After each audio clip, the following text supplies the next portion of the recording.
Hello అండి, నమస్తే. ఇప్పుడు మాట్లాడేటువంటి టాపిక్ వచ్చేసి గత దశాబ్ద కాలంగా నరేంద్ర మోదీ ప్రధానమంత్రి టెన్యూర్స్లో ఇండియా మోస్ట్ ఒక dangerous decade economy point of వ్యూలో as well as security point of వ్యూలో ఫేస్ చేసుకుంటా నరేంద్ర మోదీకి గత 10 సంవత్సరాలు అంటే ఇప్పుడు మూడో టెన్యూర్ ప్రధానమంత్రిగా ఉంటూ అతనికి దేశ ప్రజలు ఇచ్చినటువంటి పొలిటికల్ క్యాపిటల్ మొత్తాన్ని ఆయన బీజేపీ ఎన్నికల గెలుపునకు వాడుకుంటున్నారు తప్ప ఆయన దేశాన్ని ఆర్థికంగా, మిలిటరీ పరంగా, టెక్నాలజీ పరంగా బలోపేతం చేసేదానికి వాడట్లేదు అనేది మాత్రం చాలా క్లియర్.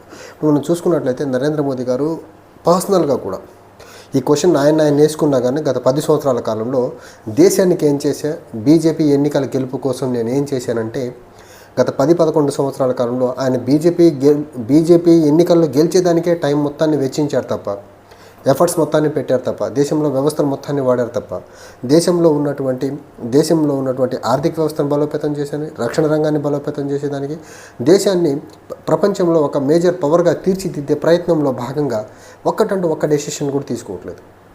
అయితే మనం ఇప్పుడు చూసుకున్నట్లయితే ప్రపంచంలో ఇప్పుడు వివిధ దేశాల మధ్య జరుగుతున్నటువంటి యుద్ధ వాతావరణం ఏదైతే ఉందో, గ్లోబల్ ఆర్డర్ మొత్తం డిజార్డర్లోకి వెళ్ళి ఒక నెగిటివ్ డైరెక్షన్లో వెళ్తున్న క్రమంలో ఇండియా కూడా గత 10 సంవత్సరాల కాలంలో economy as well as security పరంగా మోస్ట్ వల్నరబుల్ సిచ్యువేషన్ అయితే ఫేస్ చేస్తుంది.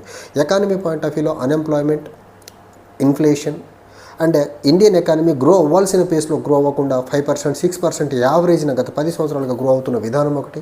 అండ్ సెక్యూరిటీ వల్నరబిలిటీ ప్రకారంగా చూసుకున్నట్లయితే ఒక పక్క పాకిస్తాన్తో తలకాయ నొప్పులు, ఇంకో పక్క చైనాతో తలకాయ నొప్పులు, ఇవన్నీ కాదనుకున్న సందర్భంగా రీసెంట్గా బంగ్లాదేశ్తో ఇంకో తలకాయ నొప్పులు. సో నరేంద్ర మోదీ ప్రధానమంత్రి అయిన 1 సంవత్సరం కాలంలోనే చైనా నుంచి డోక్లాం వ్యాలీలో గొడవలు మొదలైనవి. ఆ తర్వాత రెండోసారి ఆయన ప్రధానమంత్రి అయిన తర్వాత గాల్వాన్ వ్యాలీ దగ్గర గొడవలైనవి.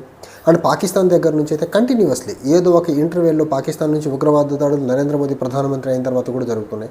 అండ్ నరేంద్ర మోదీ యొక్క ఫారిన్ పాలసీ ఫెయిల్యూర్ వల్ల పాకిస్తాన్ చైనాల మధ్య మోస్ట్ రిఫార్మిస్ట్ మోడ్లో రిలేషన్స్ బలోపేతమై ఈ రెండు దేశాలు కలిసి భారతదేశానికి ఒక పెనుముప్పుగా సెక్యూరిటీ పరంగా మారేదానికి అవకాశం కల్పించింది నరేంద్ర మోదీ ఫారిన్ పాలసీ. ఇప్పుడు చూసుకున్నట్లయితే బంగ్లాదేశ్లో రిజ్యూమ్ చేంజ్ తర్వాత, షేక్ హసీనా గారిని పవర్ నుంచి దింపేసిన తర్వాత, బంగ్లాదేశ్లో ప్రొటెస్ట్ తర్వాత, ఇప్పుడు రేపు రాబోయే బంగ్లాదేశ్ జనరల్ ఎలక్షన్ తర్వాత బంగ్లాదేశ్ కూడా ఇండియా ఆపోజిట్ క్లబ్లో జాయిన్ అయిపోయి పాకిస్తాన్ యాజ్ వెల్ యాజ్ చైనాలతో ఇండియాకి సెక్యూరిటీ పరంగా ఇంకా ఫర్దర్ తలకాయ నొప్పులు తీసుకొచ్చేదానికి చాలా బలమైన ఆస్కారాలు అయితే కనిపిస్తుంది. అండ్ రష్యా పరంగా చూసుకుంటే ఒకప్పుడు friend in need, friend in డీడ్గా ఉండేటువంటి కంట్రీ రష్యా ఇండియాకి. అలాంటిది ఇప్పుడు రష్యాకు ఉన్నటువంటి కంపల్షన్ యుక్రెయిన్తో కంటిన్యూస్లీ ప్రొలాంగ్డ్ వార్ జరుగుతున్న క్రమంలో ఆ వార్లో సస్టైన్ అవ్వాలంటే డెఫినెట్గా చైనా చెప్పినట్లు వినాల్సిన పరిస్థితి. చైనా మీద రష్యా యొక్క డిపెండెన్సీ మిలిటరీ పరంగా లేకపోయినా అదర్ వేలు ఒక యుక్రెయిన్కి మద్దతుగా వెస్ట్రన్ కంట్రీస్ వస్తున్న క్రమంలో రష్యాకు మద్దతుగా డెఫినెట్గా చైనా యొక్క సహకారం అవసరం కాబట్టి చైనా చెప్పినట్లు వినాల్సిన పరిస్థితి. ఇంకో పక్క రష్యా యుఎస్ఏ శాంక్షన్స్ నుంచి బయటపడాలంటే చైనా మద్దతు అవసరం పడింది. సో చైనా మద్దతు అవసరం పడుతున్న ఈ క్రమంలో రష్యా ఒకప్పుడులో ఇండియాకు మద్దతు తెలిపేదాన్ని ఆస్కారం లేదు. ఇంకో పక్క రష్యా ఇంతకు ముందులో ఇండియాకు మద్దతు తెలపకపోగా పాకిస్తాన్కి కూడా దగ్గర అవుతున్న విధానం.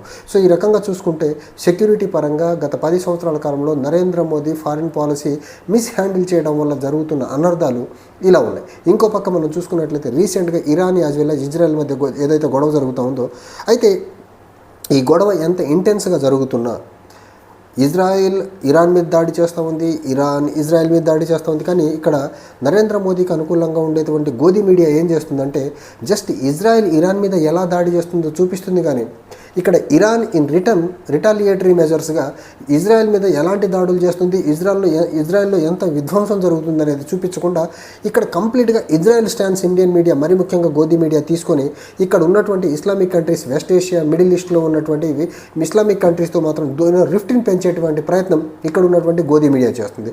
అయితే ఇప్పుడు ఖచ్చితంగా ఇజ్రాయెల్ యాజ్ వెల్ యాజ్ ఇరాన్ల మధ్య ఈ టెన్స్ వాతావరణం కంటిన్యూ అయితే వెస్ట్ ఏషియాలో ఉన్నటువంటి కంట్రీస్ మొత్తం ఒక హాట్స్పాట్గా ఈ ఇస్లామిక్ కంట్రీస్ అన్ని ఒక హాట్స్పాట్గా మారిపోయి ఖచ్చితంగా రిలీజియస్ పాయింట్ ఆఫ్ వ్యూలో ఒక బలమైన బాండింగ్ ఏర్పడి ఇండియాకి అన్ని కంట్రీస్ దూరం జరిగితే ఇండియాకి సెక్యూరిటీ పరంగా ఎనర్జీ సెక్యూరిటీ పరంగా బలమైన ఇబ్బందులు వచ్చేదానికి ఆస్కారం ఉంటుంది. ఇండియాకి ఎనర్జీ సెక్యూరిటీ పరంగా బలమైన ఇబ్బందులు వస్తే ఇన్ రిటర్న్ ఇండియా యొక్క ఎకనమిక్ ప్రాస్పెక్ట్ మీద దెబ్బపడేదానికి ఆస్కారం ఉంది. ఇక్కడ గోధి మీడియా చేస్తున్నటువంటి అత్యుత్సాహం అవనివ్వండి, లేకపోతే రీసెంట్గా గాజాలో సీజ్ ఫైర్ గురించి ఇండియా ఈ సీజ్ ఫైర్కి ఓటింగ్ ఇన్ ఫేవర్ వేయకుండా అబ్స్టైన్, ఇజ్రాయెల్కి ఫేవర్గా అబ్స్టైన్ అయిన విధానం ఏదైతే ఉందో అది ఖచ్చితంగా ఇండియన్ ఫారిన్ పాలసీ పట్ల ఒక డెట్రిమెంటల్గా మారేదానికి ఆస్కారం కనిపిస్తూ ఉంది. ఇంకోటి ఎకానమీ పాయింట్ ఆఫ్ వ్యూలో చూసుకున్నట్లయితే సెకండ్ వరల్డ్ వార్ తర్వాత యూరోప్లో కొన్ని కంట్రీలు, జపాన్ లాంటి కంట్రీలు స్వశక్తితో ఎదిగి ముందుకు వచ్చినాయి. తర్వాత కొద్ది సంవత్సరాల తర్వాత, కొన్ని దశాబ్దాల తర్వాత చైనా యుఎస్ఏ సపోర్ట్ తీసుకొని ఎకానమీని లిబరలైజ్ చేసి ఫారిన్ ఇన్వెస్ట్మెంట్ని ఓపెన్ చేసి చైనీస్ ఎకానమీ అమాంతంగా పెరిగి ఈరోజు చైనీస్ ఎకానమీ అమెరికన్ ఎకానమీకి ధీటుగా, చైనా ఈరోజు అమెరికాకు ధీటుగా సూపర్ పవర్గా ఎమర్జ్ అయిపోయి ఈ క్రమంలో చైనా యాజ్ వెల్ యాజ్ యుఎస్ఏలు ఇద్దరు కూడా ఇండియా ఎకానమిక్ గ్రోత్ని ఇబ్బంది పెట్టేదానికి ఆస్కారం ఉంది. యాజ్ వెల్ యాజ్ సెక్యూరిటీ పరంగా కూడా ఇండియాని గ్లోబల్ డయాస్ల మీద ఇండియన్ యొక్క గ్రోత్ గురించి, ఇండియా యొక్క ఇమేజ్ గురించి రెండు కంట్రీలు కలిసి వాళ్ళ దైనవేలో ఇండియాని ఇబ్బంది పెట్టేటువంటి ప్రయత్నం చేస్తున్నాయి. ఇప్పుడు మనం చూసుకుంటే పెహల్గామ్ టెర్రర్ అటాక్ తర్వాత పాకిస్తాన్కి మద్దతుగా చైనా డైరెక్ట్గా వచ్చి పాకిస్తాన్ సావర్నిటీని కాపాడే దాంట్లో చైనాకు మద్దతుగా బ్లడ్ క్లాట్ బ్రదర్గా చైనా సపోర్ట్గా ఉంటుందని చైనా ఓపెన్గానే చెప్పింది. కానీ ఆపరేషన్ సింధూర్ తర్వాత ఇండియా అప్పర్ హ్యాండ్ సాధిస్తూ ముందుకెళ్తున్న క్రమంలో ట్రేడ్ వార్ని చూపించి అమెరికా సీజ్ ఫైర్ని అనౌన్స్ చేయించి ఇండియాని వెనక్కి నెట్టేసే ప్రయత్నం చేస్తుంది. సో ఇక్కడ చైనా యాజ్ వెల్ యాజ్ యుఎస్ఏలు రెండు కూడా పాకిస్తాన్కి మేలు చేసే చర్యలు తీసాయి తప్ప ఇక్కడ ఇండియాని పాకిస్తాన్ మీద యుద్ధం చేసి గెలిచి ఇండియా ఒక సూపర్ పవర్గా ఎమర్జ్ అయ్యేదానికి ఈ రెండు కంట్రీలు కలిసి బ్రేక్ వేశాయి. కానీ US president Donald Trump cease fire నా వల్లే జరిగింది, నేను ట్రేడ్ వార్ని బూచిగా చూపి సీజ్ ఫైర్ అనౌన్స్ చేసేలా చేశాననేసి 12-13 సార్లు చెప్పినప్పటికీ, Donald Trump administration time and again ఈ మాట చెప్తున్నప్పటికీ ఇండియన్ అడ్మినిస్ట్రేషన్ కానీ ఇండియన్ ప్రైమ్ మినిస్టర్ కానీ దాన్ని రిటాలియేట్ చేసే ప్రయత్నం, దాన్ని కౌంటర్ చేసే ప్రయత్నం చేయట్లేదంటే ఇక్కడ ఎకానమీ పరంగా లేకపోతే సెక్యూరిటీ పరంగా ఇండియాకి ఎలాంటి ఇబ్బందులు వస్తాయనేసి ఇక్కడ బీజేపీ ప్రభుత్వం భయపడుతుందని చాలా ప్రస్ఫుటంగా అర్థమవుతుంది. ఇన్ఫ్యాక్ట్ ఇక్కడ China as well as USA రెండు కూడా ఇండియా యొక్క గ్రోత్ని మనస్ఫూర్తిగా ఒప్పుకోవు. యుఎస్ఏ చైనాని కౌంటర్ చేసేదానికి ఇండియాని అవసరాల కోసం ఏషియా పెసిఫిక్ రీజియన్లో వాడుకుంటుంది తప్ప ఇండియా ఒక చైనాకి ధీటుగా ఒక సూపర్ పవర్గా ఎదగాలి, లేకపోతే గ్లోబల్ ప్లాట్ఫామ్స్ మీద on par with other developed కంట్రీస్లో ఇండియా ఎమర్జ్ అవ్వాలి అనే ఒక ఆలోచన యుఎస్ఏకి లేదు. యుఎస్ఏకి ఏ కాడికి ఏ కంట్రీని ఏ అవసరం కోసం ఎక్కడ వాడుకొని దాన్ని పక్కన పెట్టేయాలని ఒక ఆలోచన తప్ప అన్ని కంట్రీస్ ఈక్వల్గా గ్రో అవ్వాలి, లేకపోతే అమెరికాకి అనుకూలంగా ఉండేటువంటి కంట్రీస్ గ్రో అయ్యేదానికి హెల్ప్ అవ్వాలి అనే ఆలోచన యుఎస్ఏకి ఎక్కడ కనపడదు. అయితే ఈ ఆస్పెక్ట్లో ఇండియాలో ఉన్నటువంటి చాలా ప్రధానమైనటువంటి సమస్య, ఇప్పుడు India super power China as well as యుఎస్ఏల యొక్క ప్రెషర్ నుంచి పక్కకు వచ్చి ఇండియా ఇండిపెండెంట్గా ఎమర్జ్ అవ్వాలి గ్లోబల్ ప్లాట్ఫామ్స్లో అంటే ఖచ్చితంగా ఇండియన్ ఎకానమీ $10 trillion ఎకానమీ అవ్వాలి. ఫస్ట్ థింగ్, ఈ $10 trillion ఎకానమీ అవ్వాలంటే డొమెస్టిక్లీ ఎకనమిక్ రిఫార్మ్స్తో పాటు సెక్టరల్ రిఫార్మ్స్ జరగాల. సెక్టరల్ రిఫార్మ్స్తో పాటు నరేంద్ర మోదీ ప్రభుత్వం గత 10 సంవత్సరాల కాలంలో ఎకనమిక్ రిఫార్మ్స్ ప్రాపర్గా తీసుకొచ్చినటువంటి 1-2 రిఫార్మ్స్ మెజరబుల్గా ఫెయిల్ అయిపోయినాయి. రెండో పక్క మెజారిటీ బీజేపీ రూలింగ్ స్టేట్స్లో కూడా నరేంద్ర మోదీ యొక్క అడ్మినిస్ట్రేషన్ హైలీ సెంట్రలైజ్డ్ అడ్మినిస్ట్రేషన్ అవ్వడం వల్ల బీజేపీ పాలిత రాష్ట్రాల్లో ముఖ్యమంత్రులకు కూడా ఫ్రీ హ్యాండ్ ఇవ్వకుండా ఎకనమిక్ లిబరలైజేషన్ లేకపోతే పాలసీ రిఫార్మ్స్ పరంగా లేకపోతే డీసెంట్రలైజేషన్ ఆఫ్ పవర్స్కి వెళ్లకుండా రాష్ట్రాలకి యాజ్ వెల్ యాజ్ రాష్ట్రాల తర్వాత లోకల్ బాడీస్కి డీసెంట్రలైజ్డ్ పవర్స్ ఇవ్వకుండా నరేంద్ర మోదీ పవర్స్ మొత్తాన్ని తన దగ్గర పెట్టుకొని దేశంలో ఉన్నటువంటి ఒక ఎకనమిక్ పొటెన్షియాలిటీని లేకపోతే సెక్యూరిటీ పొటెన్షియాలిటీని గ్రో అవ్వకుండా ఇబ్బంది పెడుతున్న విధానం చాలా ప్రస్ఫుటంగా కనిపిస్తుంది. ఇక్కడ ఓవరాల్గా చూసుకుంటే బీజేపీ పాలిత రాష్ట్రాల్లో కూడా సీఎంస్కి ఫ్రీ హ్యాండ్ ఇవ్వకుండా నరేంద్ర మోదీ తన స్వార్థం కోసం బీజేపీ ఎన్నికల్లో గెలిచే స్వార్థం కోసం వాడుతున్నారు తప్ప అపోజిషన్ పార్టీని వీక్ చేసి అపోజిషన్ పార్టీని చీల్చేదానికి ఇక్కడ ఉన్నటువంటి పొలిటికల్ క్యాపిటల్ నరేంద్ర మోదీకి గత 11 సంవత్సరాలు దొరికినటువంటి పొలిటికల్ పవర్ మొత్తాన్ని వాడుతున్నారు తప్ప దేశంలో ఉన్నటువంటి ఇప్పటి వరకు అన్ట్యాప్డ్ ఎకనమిక్ పొటెన్షియాలిటీ ఏదైతే ఉందో ఆ అన్ట్యాప్డ్ ఎకనమిక్ పొటెన్షియాలిటీ మొత్తాన్ని దేశ అవసరాల కోసం దేశాన్ని సమృద్ధిగా ముందుకు తీసుకెళ్లి దేశాన్ని ఒక సస్టైనబుల్ మేనర్లో ఎకానమీ పరంగా గ్రో అయ్యి ముందుకు తీసుకెళ్లేదానికి నరేంద్ర మోదీ ప్రభుత్వం మాత్రం ఎట్టి పరిస్థితుల్లో పనిచేయట్లేదు. ఇండియన్ డిఫెన్స్ క్యాపబిలిటీస్ పరంగా చూసుకున్నట్లయితే ఖచ్చితంగా గ్రో అవ్వాల్సినంత రేంజ్లో అయితే గ్రో అవ్వట్లేదు. ఒకటి. రెండోది మనం చూసుకున్నట్లయితే ఇక్కడ పాకిస్తాన్కి మనం చూసుకున్నట్లయితే డిఫెన్స్ పరంగా వాళ్ళకి అమెరికా నుంచి లేకపోతే ఫర్దర్ అదర్ వెస్ట్రన్ కంట్రీస్ నుంచి లేకపోతే చైనా నుంచి రావాల్సినటువంటి మద్దతు వస్తుంది. కానీ ఇండియాకి ఏదైనా సరే అవసరం పడింది అంటే ఇమీడియట్గా మిలిటరీ హెల్ప్స్ ఇచ్చేటువంటి కంట్రీస్ కూడా లేకపోవడం ఇంకోటి.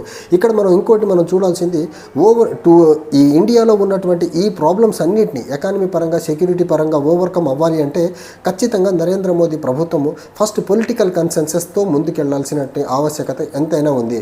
అది డొమెస్టికల్లీ ఎకనామిక్ రిఫార్మ్స్ పరంగా ముందుకెళ్లాలన్నా, లేకపోతే సెక్యూరిటీ పాయింట్ ఆఫ్ వ్యూలో ముందుకెళ్లాలన్నా, లేకపోతే విదేశీ శక్తుల్ని ఎదుర్కొని ముందుకెళ్లాలన్నా పొలిటికల్ కన్సెన్సస్ చాలా చాలా అవసరం.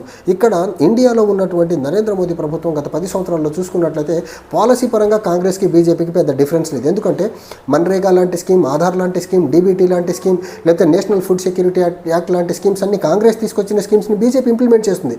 ఇక్కడ పాలసీస్ పరంగా బీజేపీకి కాంగ్రెస్కి ఎలాంటి ఇబ్బంది లేదు. కానీ ఇక్కడ ఇబ్బంది ఉందన్న ఏంటంటే నరేంద్ర మోదీ వర్సెస్ కాంగ్రెస్ పార్టీకి ఉన్నటువంటి ఈగో డిఫరెన్సెస్ వల్ల మాత్రము వీళ్ళు ఒకళ్ళు కలుపుకొని ముందుకెళ్ళే పరిస్థితి లేదు. కాబట్టి దేశం ఆర్థికంగా ముందుకెళ్ళట్లేదు.